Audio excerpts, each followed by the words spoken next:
Shalom, selamat bergabung dalam Menara Doa Pagi. Tuhan Yesus memberkati saudara, senang bertemu dengan Bapak Ibu dimanapun berada. Tetaplah setia mengikuti Menara Doa Pagi ini dan share-lah kepada banyak orang supaya setiap orang terberkati dengan tayangan ini. Tuhan Yesus memberkati kita. Mari kita berdoa. Bapa di sorga, kami memulai tayangan Menara Doa Pagi ini. Tuhan memberkati setiap mereka yang menyaksikan dimanapun mereka berada. Berkat dan kasih karunia Tuhan melimpah-limpah atas mereka. Berkati yang lemah dikuatkan, yang sakit disembuhkan, yang susah dihiburkan, yang putus asa diberikan pengharapan. Dalam nama Tuhan Yesus kami berdoa. Amin.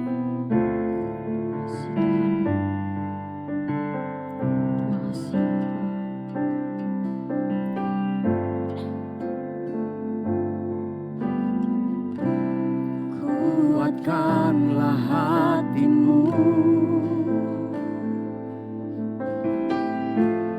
lewati setiap persoalan. Tuhan Yesus selalu menopangmu. Jangan berhenti harap padanya.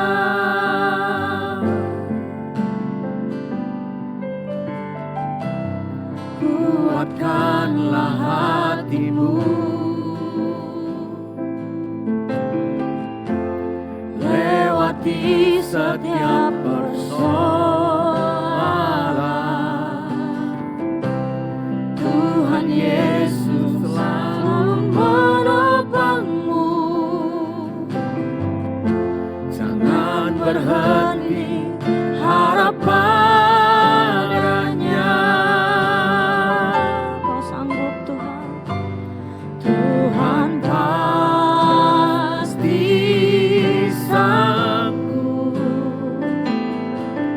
Tangannya takkan terlambat untuk mengangkatmu. Tuhan masih sanggup. Percayalah, Dia tak tinggalkanmu. Kau sanggup, Tuhan pasti sanggup. Tangannya takkan terlambat untuk mengangkatmu. Tuhan masih sanggup.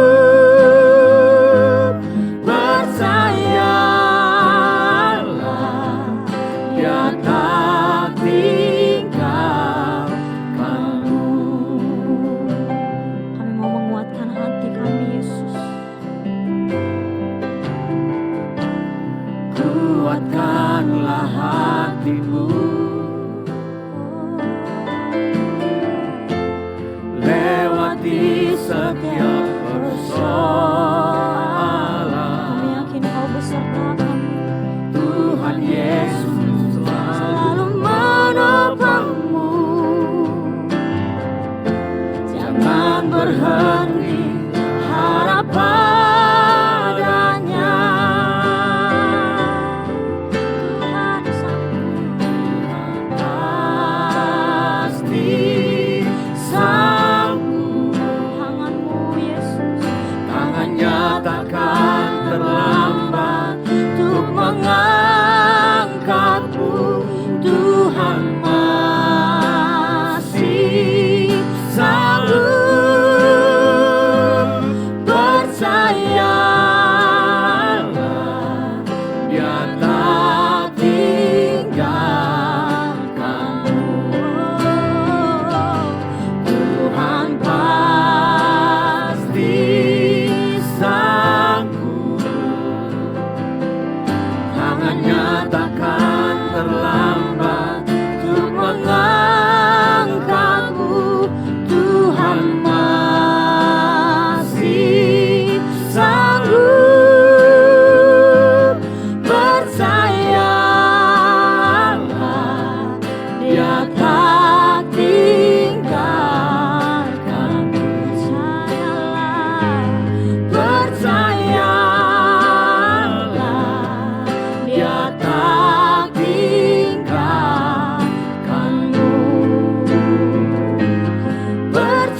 sini Tuhan.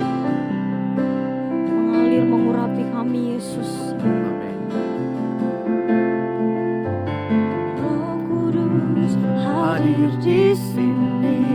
Mengalir Yesus. Mengalir di bait suci.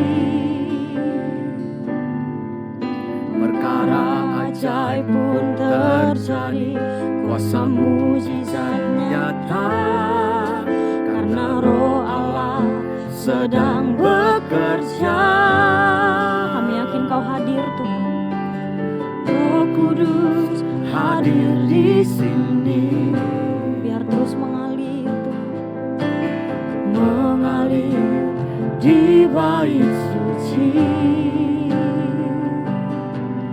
Perkara ajaib pun terjadi, kuasa mujizat nyata, karena Roh Allah sedang bekerja. Tiada yang mustahil dan tiada yang sukar bila Roh Allah turut bekerja. Tiada yang mustahil bagi orang percaya, karena Roh Allah turut bekerja di antara kita. Tiada yang mustahil dan tiada yang sukar bila Roh Allah turut bekerja.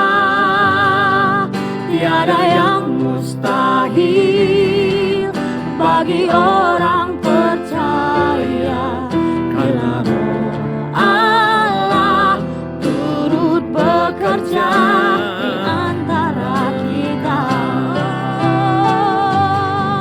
Tiada yang mustahil dan tiada yang sukar bila Roh Allah turut bekerja. Tiada yang mustahil bagi orang percaya, karena Roh Allah turut bekerja. Karena Roh Allah turut bekerja. Karena Roh Allah turut bekerja di antara kita. Mari sembah Tuhan. Kami yakin, Kami percaya Engkau Allah turut bekerja.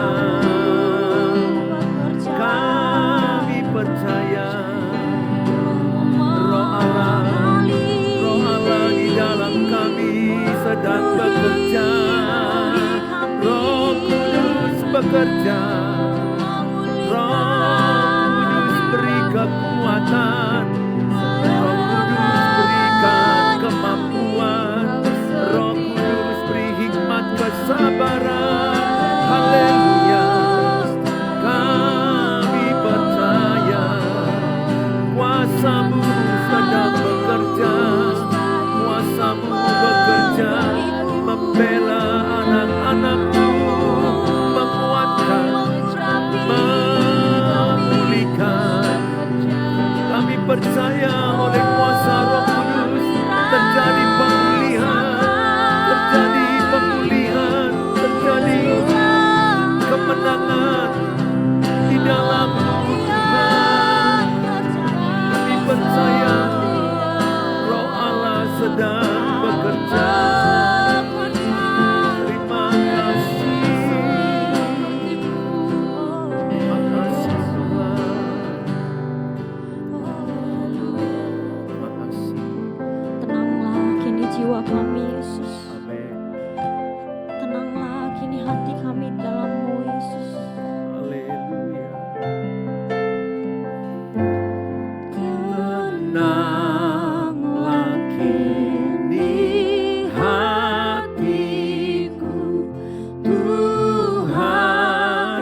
siapkan hati kami diberkati dengan firman Tuhan. Bimbinglah kami dengan firman Tuhan, supaya setiap kami berjalan di dalam terang firman Allah. Berkatilah yang mendengarkan, dalam Tuhan Yesus kami berdoa. Amin. Shalom Bapak Ibu, senang bertemu dengan saudara. Selamat pagi semuanya, saya berdoa kabar saudara semua baik-baik saja. Tetap semangat dalam Tuhan. Hari ini kita diberkati dengan tema Tuhan Pembelaku. Sangat penting saudara menyadari bahwa Yesus sampai saat ini pun dia di sebelah kanan Allah Bapa sebagai pembela bagi kita. Jadi kita tidak pernah dibiarkan berperang sendiri, menderita sendiri. Tapi firman Allah berkata, dia, Tuhan Yesus di sebelah kanan Allah Bapa sampai saat ini pun pembela bagi kita. Tulis dalam kolom, Tuhan Yesus pembelaku. Tuhan Yesus pembela keluargaku. Tulis dalam kolom, Tuhan Yesus pembela keluargaku. Sangat penting menyadari bahwa kita nggak pernah sendirian berjuang. Ibrani 13 ayat 5b dikatakan bahwa aku sekali-kali tidak pernah membiarkan engkau sendirian. Bahwa aku tidak pernah meninggalkan engkau. Jadi Tuhan berjanji dia tidak pernah meninggalkan kita sedetik pun. Hanya kadang perasaan kita seperti merasa sendiri menghadapi masalahmu. Masalah kita masing-masing. Tetapi Tuhan berkata, aku besertamu. Aku besertamu. Bahkan Alkitab berkata, aku menggendongmu pada masa tuamu. Sampai pada masa tua kita, ada Tuhan menggendong kita. Hari ini saya sangat rindu menyampaikan firman Tuhan, bahwa Tuhan pembela kita. Dalam kitab Roma 8 ayat 31 sampai kepada ayat yang ke-33, saya bacakan kepada kita semuanya. Sebab itu apakah yang akan kita katakan tentang semuanya itu? Jika Allah di pihak kita, siapakah yang akan melawan kita? Ia yang tidak menyayangkan anaknya sendiri, tetapi yang menyerahkannya bagi kita semua. Bagaimanakah mungkin ia tidak mengaruniakan segala sesuatu kepada kita bersama-sama dengan dia? Siapakah yang akan menggugat orang-orang pilihan Allah? Allah yang membenarkan mereka. Siapakah yang akan menghukum mereka? Ayat ini jelas berkata, saudara, Allah di pihak kita. Sadari ayat ini berkata, jika Allah di pihak kita, siapakah menjadi lawan kita? Bahkan ayat 32 dikatakan dia memberikan putra tunggalnya. Dia menyerahkan anaknya kepada kita. Saudara, bukankah pengorbanan nyawa itu adalah pengorbanan terbesar? Ketika seseorang memberikan nyawa, itu pengorbanan terbesar. Apalagi ini memberikan putra tunggalnya yang dia kasihi. Saudara, bahwa ayat ini menekankan kepada kita betapa kasih Tuhan kepada kita. Betapa besar kasih Tuhan kepada kita. Bahkan dikatakan pada ayat yang ke-33, Allah membenarkan kita. Sebenarnya kita ini orang-orang berdosa, orang-orang yang menerima maut, kematian. Tetapi oleh karena kasih Tuhan yang besar, Ia mengaruniakan putra tunggalnya. Supaya setiap orang yang percaya padanya tidak binasa, melainkan memperoleh hidup yang kekal. Jadi ayat ini menekankan kita betapa Tuhan membuktikan kasih-Nya kepada kita. Kasih-Nya kepada kita sangat besar. Kasih Tuhan tidak pernah terpisah daripada kita. Baik karena penderitaan, ketelanjangan, kemiskinan, kesusahan, penderitaan, persoalan apapun tidak bisa memisahkan kita dengan kasih Tuhan. Allah itu adalah kasih. Oleh karena itu, Tuhan tidak pernah membiarkan engkau berjuang sendiri. Tuhan tidak pernah membiarkan engkau menghadapi masalahmu sendiri. Bahkan Tuhan berkata, pencobaan yang kau alami pencobaan biasa yang tidak melebihi kekuatanmu. Tulis dalam kolom, pencobaan yang kau alami, masalah yang kau alami tidak melebihi kekuatanku. Tulis dalam kolom, itu firman Allah. Masalah yang kau hadapi tidak melebihi kekuatanku. Sehingga pegang firman Tuhan. Jadikan firman Tuhan pelita bagi pikiranmu. Pelita bagi mata, pelita bagi jalan kaki kita. Sehingga ketika kita menghadapi Goliat-Goliat, persoalan, masalah hidup, kita punya pegangan iman yang berkata, Allah pembelaku. Allah pembela keluargaku. Allah pembela pernikahanku. Allah pembela anak-anakku. Saudara, Sampai hari ini dia bersyafaat di sebelah kanan Bapa. Dia bersyafaat, dia membela kita. Allah Bapa, Allah Anak, Allah Roh Kudus, Allah Tritunggal adalah Allah yang mengasihi kita.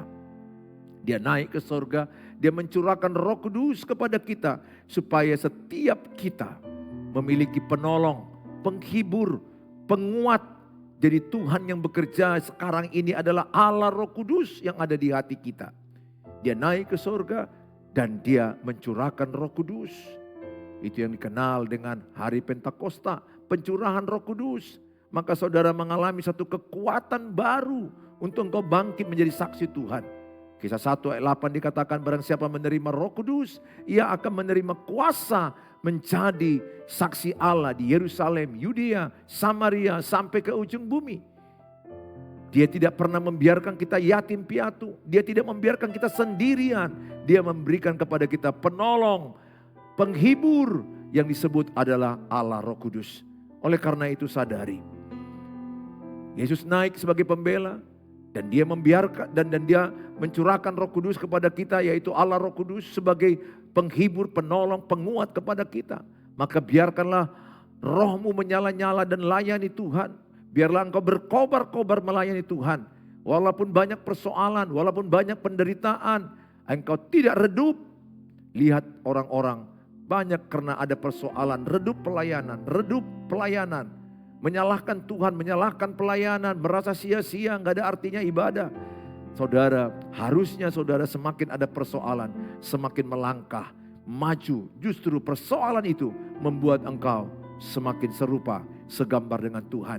Semakin rendah hati, semakin lebih tidak egois, semakin membuang kesombonganmu.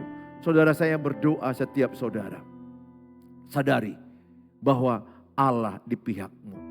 Allah di pihak kita. Tulis Allah di pihak kami, Allah di pihak keluargaku. Yang penting bagian kita hidup benar. Jangan menyimpang ke kiri dan ke kanan. Seturut dengan firman Allah. Taati firman Allah. Orang yang benar adalah orang yang taat dengan firman Allah. Bukan hanya dibenarkan oleh darah Yesus, tapi dia juga taat dengan kebenaran firman Allah. Tidak menyimpang ke kiri dan ke kanan. Maka dia akan berhasil dan beruntung. Maka dia bagaikan pohon yang ditanam di tepi aliran air sungai. Dia akan berbuah lebat, daunnya tidak layu. Dan apa yang dikerjakannya berhasil. Dia akan jadi berkat bagi banyak orang. Saudara, imani, percayakan dalam dirimu, dalam keluargamu bahwa Allah di pihak kami. Itu keputusan Tuhan. Maka Tuhan katakan ayat 31 Roma 8. Jika Allah di pihak kita, siapakah lawan kita? Siapa sekarang lawan kita? Iblis dengan tipu dayanya. Menipui kita bahwa kau akan kalah, bahwa engkau akan hancur, bahwa engkau akan mati, engkau akan sia-sia doamu, tidak ada gunanya pelayananmu, anakmu tidak berhasil, anakmu tidak akan menikah, tidak akan bekerja. Hal-hal inilah yang dipakai iblis menipu banyak orang. Maka Yohanes 8 ayat 44 dikatakan, iblis adalah bapa segala pendusta. Aku berdoa setiap saudara adalah orang-orang yang bangkit pada pagi hari ini. Aku tidak tahu apapun persoalanmu saat ini, apapun masalah yang kau hadapi saat ini. Dengan iman engkau berkata, Allah di pihak kami, Allah menyertai kami. Sadari itu. Yang kedua, sadari Allah mengasihi kami. Allah mengasihi kami, tulis Allah mengasihi keluargaku. Saudara, sampai dikatakan tidak ada yang bisa memisahkan kita dengan kasih Tuhan. Tipu daya iblis, seolah-olah doa kita enggak didengar. Seolah-olah kalau ada persoalan Tuhan kutuk kita. Tidak. Kalau engkau punya persoalan bukan karena Tuhan kutuk engkau. Kalau engkau dalam Tuhan Yesus, kutuk enggak ada lagi. Ingat ini. Ini penting, pengajaran banyak yang salah. Oh ini kau kena kutuk, oh kena tulah, kena dari keturunan opungmu, keturunan nenek moyangmu. Roma 8 ayat 1 jelas dikatakan barang siapa dalam Kristus tidak ada lagi kutuk dosa, tidak ada lagi kutuk maut. Salib Tuhan Yesus itu mengalahkan kutuk dosa, kutuk maut, kutuk keturunan tidak ada lagi. Bagi engkau yang punya darah Yesus tidak berlaku kutuk bagimu. Kutuk sudah tidak bekerja lagi. tidak mampu menembus darah Yesus. Bagaimana orang-orang Israel ketika ada darah anak domba dibuat di tiang-tiang pintu rumah mereka. Ketika ada malaikat yang mencabut nyawa anak-anak sulung, lihat. Mereka yang punya darah domba di tiang-tiang pintu mereka terlewatkan, terselamatkan. Itu yang dikenal dengan Paskah, Pesak, Passover. Dilewati dari kematian, dilewati dari maut. Sehingga imanilah, kalau engkau punya darah Yesus di hatimu, enggak ada lagi namanya itu kutuk. Katakan dalam nama Yesus segala kutuk telah patah oleh darah Yesus. Engkau bebas, anakmu bebas dari kutuk. Sekarang bagaimana hidupmu dalam meresponi, itu yang penting. Apakah engkau meresponi dengan benar? Apakah engkau hidup dalam kebenaran? Itu yang penting. Saudara, Roma 8 ayat 31 sampai 39 ini menekankan kepada kita betapa besar kasih Allah. Sampai dia berkata, aku pembela hidupmu. Aku pembela hidupmu. Dia naik ke surga, aku bersyafaat membela engkau. Engkau adalah anak yang dikasihi Tuhan Yesus. Dibelanya terus. Dibelanya. Dia sebagai pembela bagi kita. Dia adalah di pihak kita. Tuhan hanya mau berkata, jangan menyerah. Jangan menyalahkan. Jangan bersungut-sungut. Hadapi persoalanmu dengan iman. Tuhan pembelaku. Bagian kita hidup benar. Bagian kita hidup di dalam sesuai firman Allah. Bagian kita tidak menyimpang dari firman Allah. Percayalah. Pada waktu Tuhan menyatakan promosi Tuhan. Kemurahan Tuhan. Kebaikan Tuhan. Semua indah pada waktu Tuhan. Aku berdoa bagi Bapak Ibu yang lagi punya persoalan pernikahan, punya persoalan anak-anak, masalah pekerjaan, sakit penyakit, apapun masalah saudara saat ini. Aku hanya berkata, engkau tidak sendirian. Ada Tuhan Yesus membela engkau. Bahkan dia membela kita dengan sampai rela mati di kayu salib. Memberikan nyawanya untuk kita. Kuatkan hatimu, kuatkan imanmu. Perkatakan imanmu setiap hari, sesering mungkin perkatakan iman. Aku pemenang. Tuhan membelaku. Tuhan menyertai usahaku. Usahaku beruntung dan berhasil. Aku hidup dalam jalan benar. Tidak menyimpang ke kiri dan ke kanan. Lakukan bagianmu. Tuhan melakukan bagiannya. Maka itu akan mendatangkan kebaikan bagimu. Bagian Tuhan memberkati kita. Bagian kita hidup di dalam kebenaran. Responi masalah dengan mengucap syukur. Katakan, Tuhan, terima kasih buat masalah yang kuhadapi ini. Terima kasih buat persoalan yang kuhadapi ini. Aku percaya di balik masalah ini ada kebaikan-kebaikan Tuhan. Tuhan mau mendewasakan imanku, mau memurnikan imanku, mau membentuk karakterku serupa segambar dengan Engkau. Tuhan, berikan aku kekuatan menghadapi masalah ini. Dan aku percaya aku akan tampil sebagai pemenang. Karena Engkau telah menang di kayu salib dan Engkau bangkit pada hari yang ketiga. Oleh darah-Mu kami dibenarkan dan dimenangkan. Tuhan Yesus memberkati saudara. Semangatlah karena Tuhan berkata Dia adalah pembela bagi kita. Sehingga apapun persoalan berat dengan keyakinan engkau berkata, aku pemenang karena aku beserta Tuhan Yesus. Mari kita berdoa. Bapa di sorga, dalam nama Tuhan Yesus, berkat kasih karunia-Mu turun bagi setiap umat dan jemaat yang menyaksikan tayangan ini. Dimanapun mereka berada, biarlah berkat Tuhan memberkati mereka. Khususnya bagi mereka yang sedang menghadapi persoalan pernikahan, keluarga yang berat, anak-anak, hubungan dengan keluarga mertua yang tidak baik-baik. Kami berdoa dalam nama Tuhan Yesus. Engkau memasuki setiap keluarga-keluarga. Pernikahan-pernikahan Engkau pulihkan. Hubungan dengan keluarga mertua dipulihkan. Anak-anak disembuhkan batin mereka. Dipulihkan jiwa anak-anak mereka. Bagi mereka yang sedang terpuruk masalah keuangan, pekerjaan, usaha, hamba-Mu berdoa dalam nama Tuhan Yesus, berikan hikmat kekuatan untuk menata, mengelola keuangan, ide-ide yang kreatif, sehingga mereka bisa meneruskan usaha mereka, berhasil dan beruntung. Bagi mereka yang sakit penyakit, yang ada dalam kesusahan sakit penyakit, hamba-Mu berdoa dalam nama Tuhan Yesus. Mungkin mereka di opname, mungkin mereka sedang ada di ruangan ICU, mungkin mereka sedang ada di kamar mereka, di rumah mereka. Hamba-Mu berdoa, Tuhan mengurapi mereka. Sakit penyakit mereka Tuhan angkat. Dan Tuhan berikan kekuatan. Sehingga walaupun mereka belum sembuh, mereka berkata Tuhan baik, Tuhan pembela, Tuhan penyembuh bagi kami. Tuhan Yesus, kami serahkan semua umat-Mu yang ingin mencari jodoh, ingin mendapatkan keturunan, mendapatkan pekerjaan, ingin menjual aset tanah, rumah. Tuhan yang menyertai mereka. Penyertaan Tuhan sempurna bagi anak-anak-Mu. Terima kasih Bapa, dalam nama Tuhan Yesus kami berdoa. Mari kita mengucapkan doa Bapa kami. Bapa kami yang di sorga, dikuduskanlah nama-Mu, datanglah kerajaan, jadilah kehendak-Mu di bumi seperti sorga. Berikanlah kami pada hari ini makanan kami yang secukupnya, dan ampunilah kami akan kesalahan kami, seperti kami juga mengampuni orang bersalah pada kami. Dan janganlah bawa kami dalam pencobaan, tapi lepaskanlah kami daripada yang jahat, karena Engkau yang punya kerajaan dan kuasa dan kemuliaan sampai selama-lamanya. Amin. Bawalah berkat, damai dari Allah Bapa, cinta kasih sempurna dari Tuhan Yesus Kristus, penyertaan pertolongan dari Allah Roh Kudus, memberkati yang percaya. Sama-sama katakan amin. Amin. Tuhan Yesus memberkati saudara. Bagilah, share-lah link ini kepada banyak orang. Saudara, ketika membagikan link ini kepada banyak orang, saudara sudah terlibat di dalam penyebaran firman Allah. Tuhan memberkati saudara. Bagi saudara yang ingin renungan saat teduh setiap pagi dari saya, hubungi saya di WA pribadi saya 0811 63 73 47. Hubungi saya, dan kalau mau konseling, mau doa, boleh juga, tapi di chat dulu karena jadwal saya sudah sangat padat. Tuhan Yesus memberkati saudara. Sarangeo. Bye.